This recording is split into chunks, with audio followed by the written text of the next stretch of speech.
muna tayo mga kasablay sa tabing dagat at samahan niyo po muna akong maglakbay dito sa tabing dagat, no? Dito po sa island ng Sindala.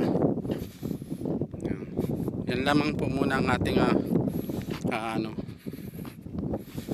manood po muna kayo dito sa aking paglalakbay. Samahan niyo po ako.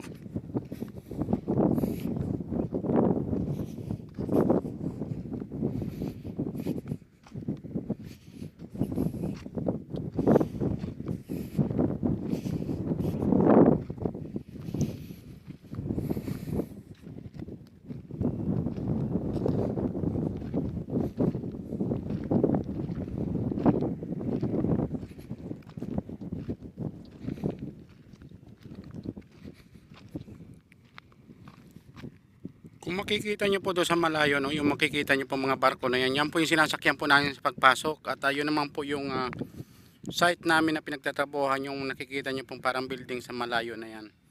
Diyan po kami nagtatrabaho.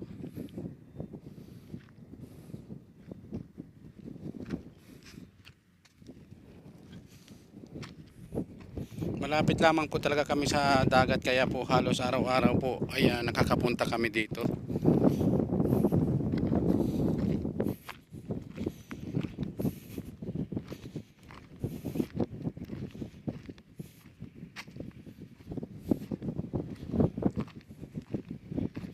Mukhang wala na yata dito yung mga gabundok ng mga shell. Doon pala yun sa may mamaya pupuntahan po natin yung mga gabundok ng mga shell na namatay lang sila yata sa sobrang init ng panahon.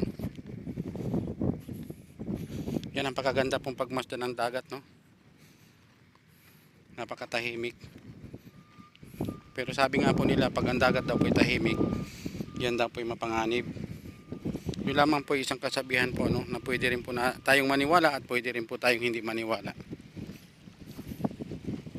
Yan ganda, oh. Parang ang sarap maligo dito. Napakaliwalas, oh.